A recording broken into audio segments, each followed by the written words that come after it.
ছোটবেলা থেকেই আমার ড্রেস বা ফ্রকস ভীষণ ভালো লাগে, আর সামার সিজন চলে এসেছে। Best time to wire frocks or dresses. আমি কিছু ড্রেস অর্ডার করেছি, চলো তোমাদের সঙ্গে শেয়ার করি। এই যে ড্রেসেস গুলো, তো চলো এক এক করে পরে দেখাই। This is the first dress, pure কটনের আর নেভি ব্লু কালারের মধ্যে রয়েছে, আর পুরো ড্রেসটাতে বাটারফ্লাই মোটিভ এমব্রয়ডারি করা। তো দেখতেই পাচ্ছ ভীষণ সুন্দর লাগছে, perfect for summer. This is the second dress. কি সুন্দর, এটা একদম রেডিশ ব্রাউন একটা colour. The colour is so pretty.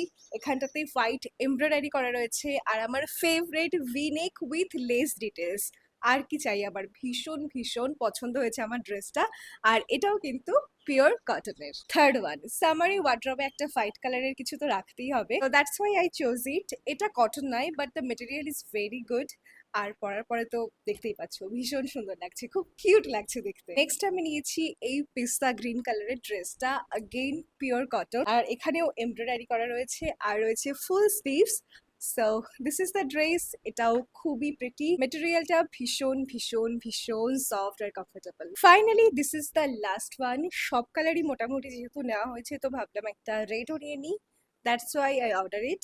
But এটার ফিটিংস আমার অ্যাভারেজ লেগেছে, মানে খুব একটাও কমপ্লিমেন্ট করছে না আমার বডি টাইপকে। But the colour is nice, the material is nice. So তোমরা আমাকে জানিও এটা পরে আমাকে ভালো লাগছে কি লাগছে না। That's all for the hall. আবার দেখা হবে নেক্সট ভিডিওতে। বাই।